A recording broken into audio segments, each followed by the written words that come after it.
This is your news source evening bulletin for today, Tuesday, the 14th day of July in the year 2020. I'm Gordon Mosley. Here's what we're tracking tonight.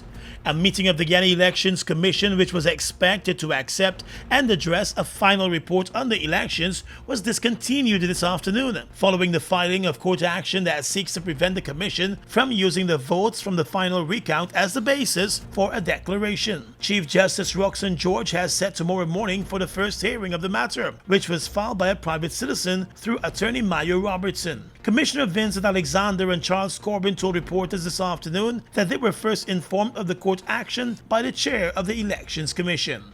We were informed, in my instance when I arrived here, that the matter has been filed in the court.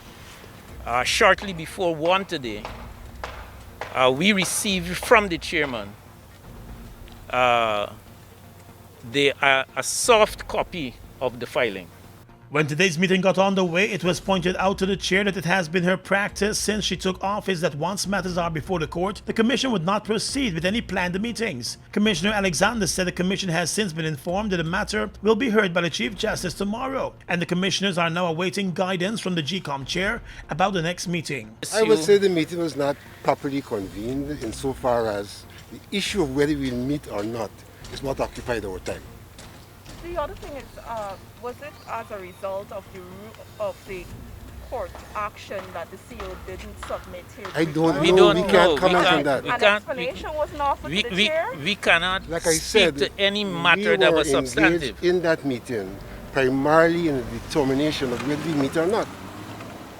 There was Was no the other CEO matter that we engaged in. Was the Huh? chief election The CEO officer was Yeah, there. yeah. The CEO was there. Question about whether the chief election officer provided his report, Mr. Alexander said he's unaware of that being done, although the chief election officer was present at the meeting. Commissioner Says Gunraj, in a separate interview with the media, said there was no precedent set for how GCOM should deal with meetings once a matter is before the court. He said he has seen the court action and there was no injunction granted or any order that prevented the meeting from taking place. I have seen a copy of those proceedings, and nowhere in those proceedings has any order been granted, nor any impediment being placed on the Guyana Elections Commission, its members, or its chairman from proceeding. Notwithstanding, after the meeting was convened, an attempt was made to discuss the matters at hand, including but not limited to an inquiry to the chief elections officer as to whether he had prepared the report. Mr. Gunraj said it was the government-nominated commissioners who walked out of the meeting after raising their concerns. He said the chief election officer never answered the PPP-nominated commissioners about whether he had completed his report. He said the chief election officer also walked out of the meeting, bringing the meeting to an end. This inquiry, which was made by members of my side on the commission, was met by at least one member of the commission of the other side, saying to the CEO, he doesn't have to answer to us. Well, if he doesn't have to answer to the commission, I don't know who he has to answer to. This was speedily followed by the walkout from the commission by the other three members. And when that question was again put to the CEO, he refused to answer. He followed by walking out of the meeting as well. The Elections Commission, the GCOM chair, the chief election officer, and the attorney general have all been named in the court action, which questions the decision of the GCOM chair to set aside the March 13 declarations by the returning officers and replace those with the tabulated results from the recount. The applicant's contention is that the GCOM chair may have acted outside of the Constitution by her actions, and her request for the final report to contain the recount figures, since those were not filed by returning officers. More on that case when we return in a moment.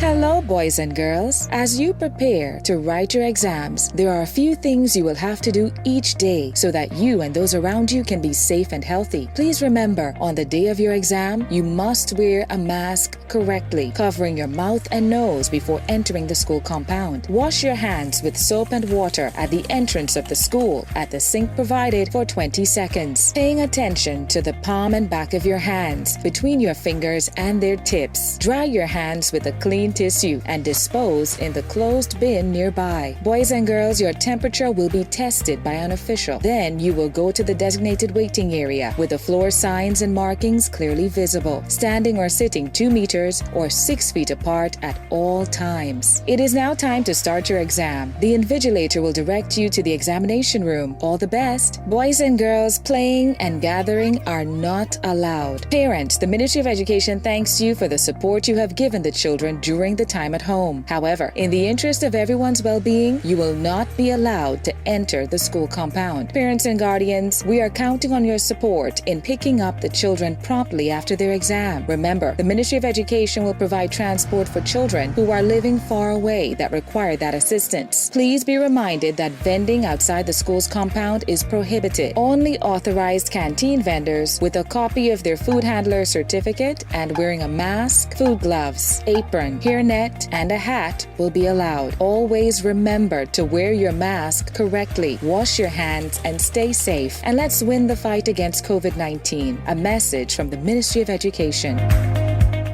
Tired of long lines? Register with MyGTT at mygtt.co.gy. That's mygtt.co.gy to view and pay your bills from anywhere. Enter to win an Amazon gift card worth $25 or a bounty voucher worth 5,000 Guyana dollars when you sign up today. GTT, do more. GBTI is your Guyanese bank, a bank that understands every customer's unique needs, opportunities, challenges, and financial concerns. At GBTI, we see you for you. Whether you're buying a new home or car, planning your next vacation or retirement, saving for your child's future, or whether you're ready to take that bold step of investing in your dream business idea, we are with you every step of the way. We hear your stories and watch you focus on your dreams as we share your aspirations. We are more than just banking. We are a family. We are part of your community. Our commitment extends way beyond the walls of our branches and is demonstrated every day in the opportunities we provide to our individual and business customers. The support, time, and commitment we give back to communities across Guyana to help improve the lives of our Guyanese families. Because we see Guyana through your eyes.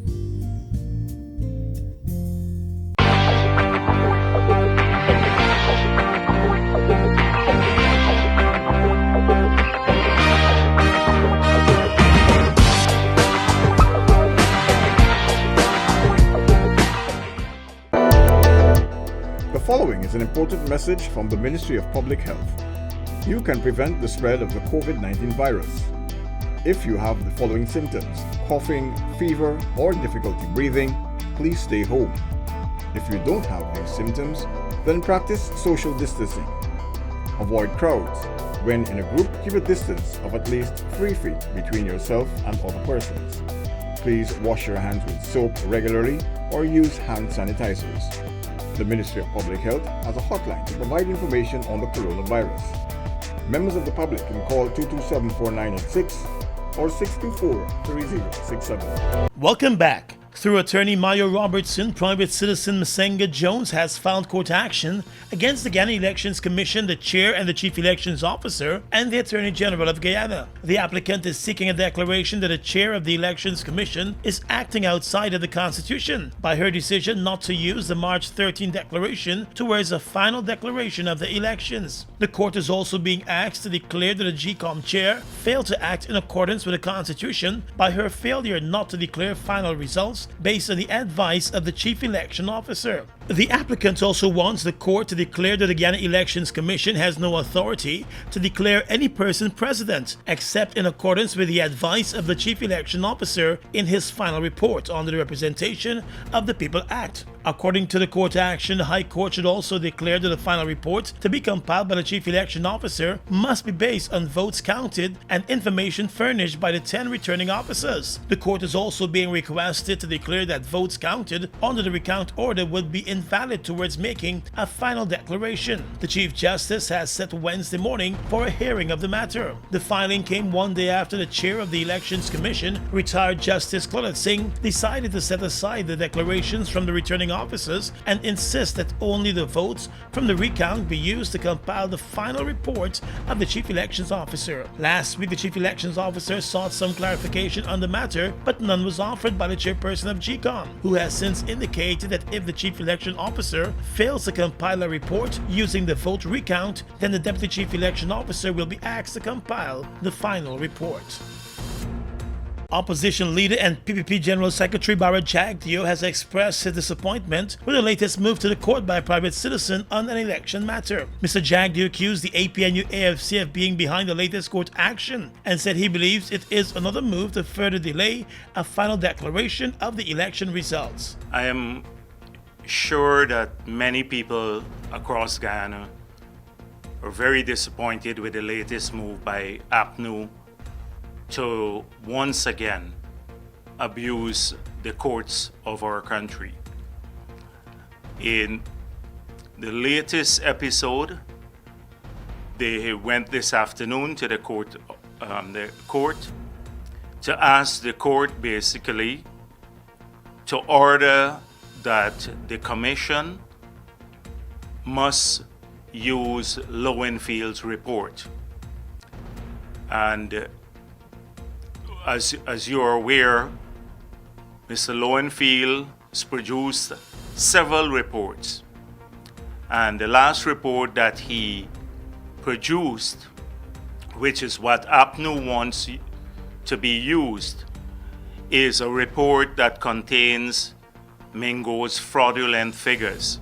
Jagdeo said the will of the people must be reflected in the election's results. What effectively they're asking the court is to allow the use of fraudulent numbers to declare the results of the elections. That is what effectively, based on, in their view, some technicality. You remember what Ramjatan said? Oh, we can win on a technicality. Well, every court, if you look at the rulings, we've looked at them, the courts ensure that the will of the people is reflected in the result of the elections. The APNU-AFC did not sign the statements of recount but did raise concerns about a number of anomalies that were uncovered during the recount process. The PPP General Secretary said he finds it strange that the APNU-AFC was willing to accept the recount numbers when over 115,000 votes were set aside and it was in their favor, but they are not willing to accept the results of the recount when all the votes are counted. The court matter comes up for hearing tomorrow. In the action, the applicant is seeking several declarations, including one that says that the GCOM chair acted outside of the Constitution when she set aside the results from the 10 returning officers and replaced those results with the recount numbers. The applicant also contends that only the declarations by returning officers could be used towards a final declaration of the results. Returning officers were not used for the national vote recount. The Ministry of the Presidency this afternoon rubbished claims by PPP executive member Anil Nandlal that there is a plan by the President to remove the chairman of the Elections Commission. In its statement, the President's office described the claims by Mr. Nandlal as wicked and highly outrageous. According to the statement, Nandlal's accusations are dishonest and dangerous, and based on spurious and unsubstantiated fiction. The President's office said the statement by the senior PPP official is aimed at creating panic and confusion among the citizenry, and the office calls for the statement to be rejected completely, and for Nandlal to be condemned for his efforts to instigate fear and confusion. According to the President's office, President David Granger has repeatedly said and demonstrated that he respects the integrity and autonomy of the Elections Commission and that he would abide by any declaration that the chairman makes in keeping with the laws of Guyana. The Ministry of the Presidency issued a call on Mr. Nandlal to retract what it called his baseless and irresponsible assertions. Nandlal in response said he is standing by his story. Let's tell you now that an early morning fire ripped through a building at Wisma Linden that housed the GCOM sub-district office for the Wisma area. Firemen were called to the scene of the blaze just after 1:55 a.m. and were able to contain the fire to the one building. According to the police, a security guard who was on duty said she heard a loud explosion at the back of the building, and as she investigated, she saw two men running away from the area. The upper flat of the building was completely destroyed, while the bottom flat was saved but sustained water and other damages. Nothing was saved from the inside of the building, and the police and the fire service have launched an investigation. The building is located just next to the former Palm Tree Cinema at First Alley, Wisma. Meanwhile, in Essequibo, an investigation has been launched into an early morning fire there that gutted a section of the Criminal Investigations Department of the Anna Regina Police Station. That fire occurred at around 5 o'clock this morning. A statement from the police said a police constable was making checks around the wooden building in the station compound when he noticed smoke emanating from the office of the regional detective inspectors and the regional prosecutor. An alarm was raised, and within 5 minutes a fire tender arrived on the scene and managed to contain the blaze to the one section of the building and completely extinguish it. A police report stated that a number of louver windows were removed from the office and suspected kerosene was found nearby. The fire has damaged office furniture and storage cabinets in the building. Investigations are ongoing. Still in Essequibo, an unoccupied building at the Guyana Defense Forces 2nd Infantry Battalion base at Maria Lodge on the Essequibo coast was badly damaged by fire just after 3 o'clock this morning. A police report of that incident said the building had no electricity supply. Therefore, the fire being of an electrical origin has been ruled out. Quick-thinking neighbors who noticed smoke at the top flat of the building raised an alarm and started a bucket brigade. They were able to bring the fire under control before the fire service arrived at the scene. A police report said the floor of the building was partially burnt, along with the walls located on the northern and southern sides. An investigation is underway into that fire also. Well, the Public Health Ministry today revealed that there are 8 new cases of the coronavirus in Guyana. The new cases were recorded from a total of 49 tests that were completed in the past 24 hours. The ministry did not indicate the areas where the 8 persons were tested positive. Region 1 remains the epicenter of the coronavirus pandemic in Guyana, with more than half of the current active cases. Public health officials have been expressing their worry over the growing numbers in the country. Last week, the Deputy Chief Medical Officer Dr. Karen Gordon-Boyle revealed that a recent survey has found that most Guyanese are no longer worried about the coronavirus, and that itself is worrying. Fear moved from 82% to 54%, indicating that there may be fatigue when it comes to the public's response to the messages concerning COVID-19. It is important that you understand that despite the 6% death rate, that there is no prediction as to who will have a fatal case or a mild one. And therefore, it is in your best interest to prevent infection in the first place. 30% of you are unwilling to give up your freedoms in order to adhere to the guidelines that could save your life. At the same time, 70% of you have made the sacrifice for ourselves and fellow man. Guys, get with the program. Where is your regard for the lives of others? The majority of you are indeed observing the protocols, and so it's just for the few stragglers to join the bandwagon. Dr. Boyle said citizens need to be reminded that prevention is still better than cure, even if they are becoming tired of the constant messaging about coronavirus and the health guidelines. For the past month, Guyana has recorded more new cases of the coronavirus, with a majority of those cases in the Region 1 and 7 communities. Across the region is coming up next.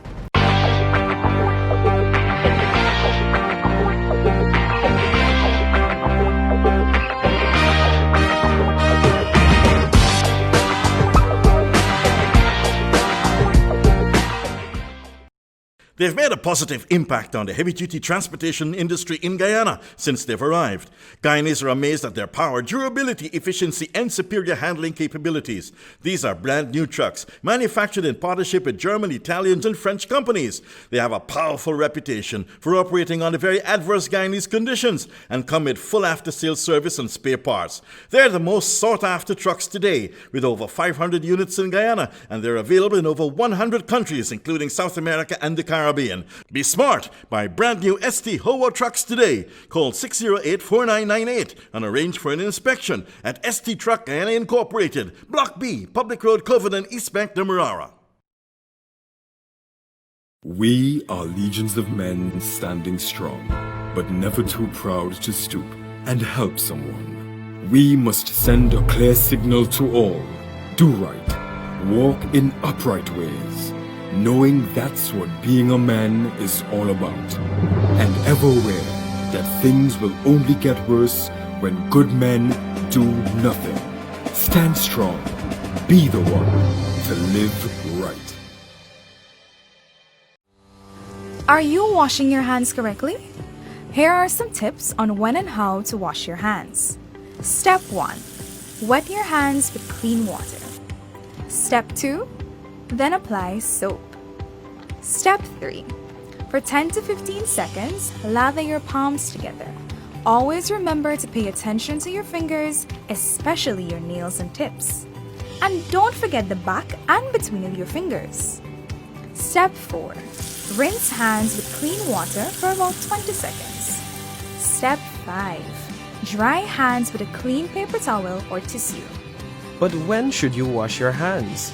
After using the toilet, before and after eating, preparing or handling uncooked food, after playing with pets or caring for animals, after sneezing and coughing or blowing your nose, before and after changing babies or caring for others.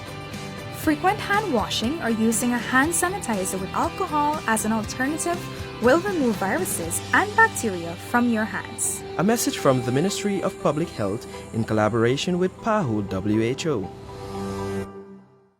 Across the region right now, the Bahamas Ministry of Public Health has implemented an online health visa application system for travelers going to the country. As part of the application, travelers must complete a COVID-19 PCR test, taken within 10 days of arrival and submit a negative test result. The new system went into effect on the 8th of July, and all travelers will be required to complete an electronic Bahamas health visa application before departure from the place of embarkation. A press release from the government of the Bahamas stated that it will accept the negative COVID-19 PCR test only if the sample was taken within 10 days of the arrival. Once the application is completed, an automated response will be provided. The only persons approved to travel are those who have received a green color-coded response as proof of approval. This confirmation must be presented upon arrival in the Bahamas. The health visa application takes 24 to 48 hours to be processed.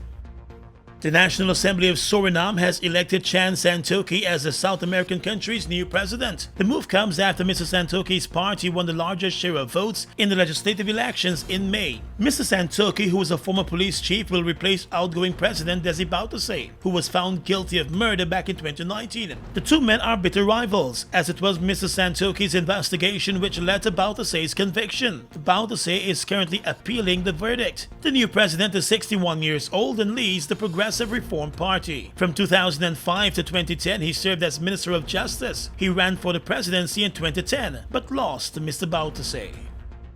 And finally tonight, international news. US President Donald Trump's government has dropped its plan to deport international students whose courses move fully online because of the coronavirus pandemic. The U-turn comes just 1 week after the policy announcement. Harvard University and the Massachusetts Institute of Technology sued the government over the plan. A district judge in Massachusetts said the parties have come to a settlement. Foreign students were told last week that they would not be allowed to stay in the US this autumn unless they switched to a course with in-person tuition. The U.S. Immigration and Customs Enforcement Agency had said people could face deportation if they did not comply with the rules. Large number of foreign students travel to the U.S. to study every year and are a significant source of revenue for universities. And that's your News Source Evening Bulletin for tonight. I'm Gordon Mosley reporting.